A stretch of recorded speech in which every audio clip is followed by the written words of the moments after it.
Hello everybody, Texas Man here. I hope that you guys are all having a great day. If you guys would, please give this video a thumbs up if you guys really enjoy it. Subscribe if you guys have not already.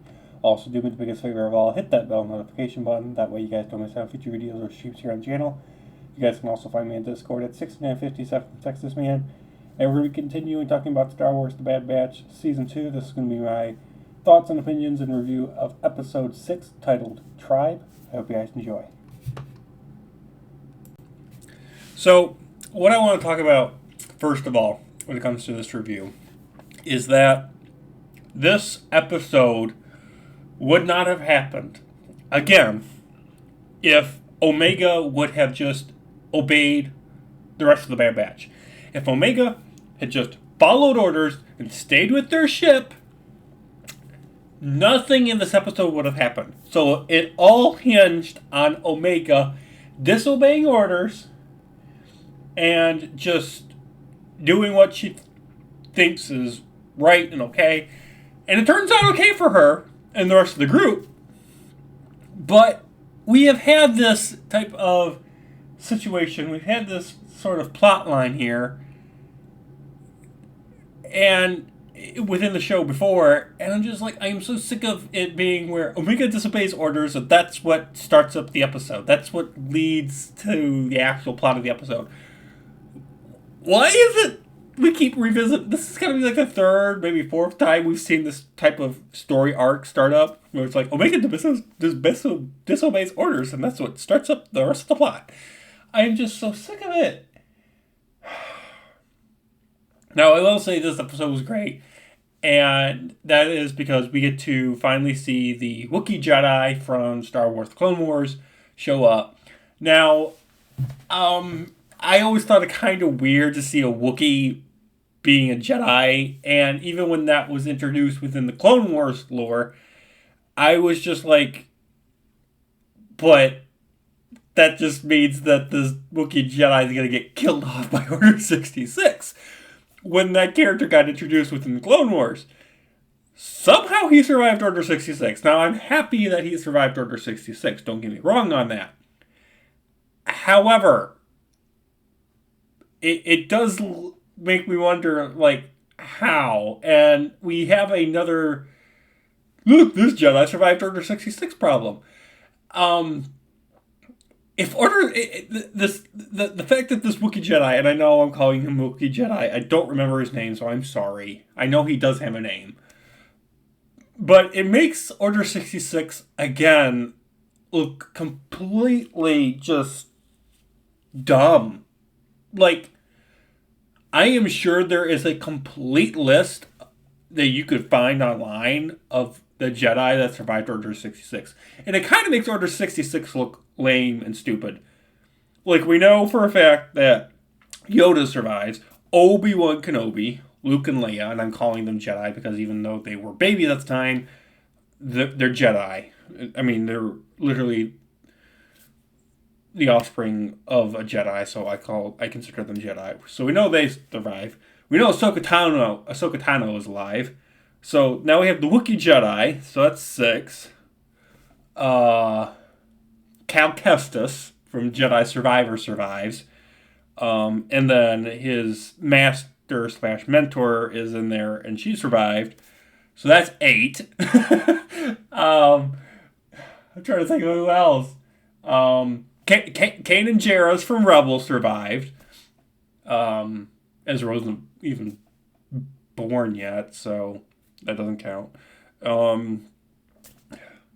That's just 9 Jedi I can think off the top of my head. I'm sure there's many more Jedi that survived Order 66 than I'm not even thinking of at the moment.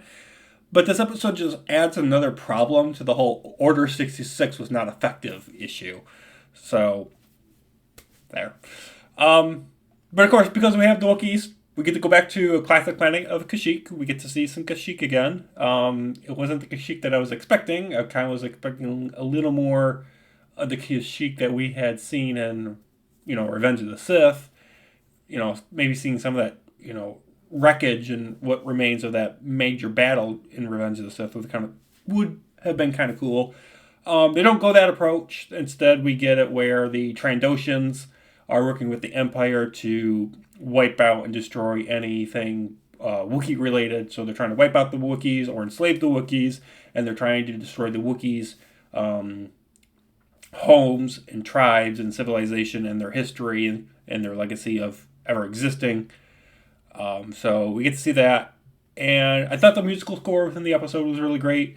And I'm also happy that the episode at the very end deals with the concept that the children that are being born, or the children that are really young, like, between the ages of like 10 and 15, they're never going to know peace.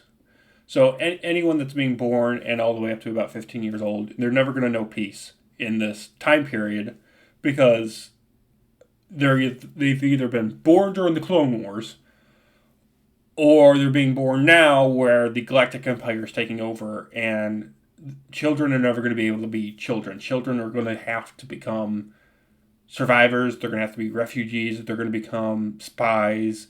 They're going to become soldiers. They're going to become something besides what they should be naturally, just because of their age. And it does hit a special spot where me as a Star Wars fan, I'm like, I know what's coming, and it's really sad to, see the building blocks already ahead and know that these children are going to grow up. Even when they do defeat the Galactic Empire, they're going to still have to deal with other things like the First Order and many other galactical dangers. So overall, I thought episode 9, it was fun. It definitely was better than last week's episode. But it does raise some problems with the whole Order 66 thing again. I'm so sick of this Jedi survived Order 66, and I'm like, yay! I'm sorry, but the novelty of a Jedi surviving Order 66 has gone completely out the window, and I think it also adds to another problem that I'm having with Star Wars. And I know I've talked about this in the past, and so I'm going to try to keep this rant part really short here at the end of the video. Is that we have gotten so much post Revenge of the Sith and pre New Hope stuff that I'm so bored of it. I am so sick of the whole in between Revenge of the Sith and a New Hope era. I know there's like 30 years of stories they can tell, but dear God, I'm so sick of it. And that's why I'm looking forward to Mandalorian. It's because it's post Return of the Jedi, and we need more stuff in that era. So I'm going to give episode 6 a 9 out of 10. Thank you guys so much for watching. Have a great day, and I will see you guys all in the next video or stream. Bye, guys. Kitty cat finale. Say hi, Ruby.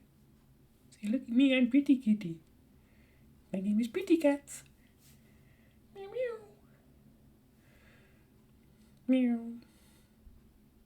All right. Have a good one, guys. Peace.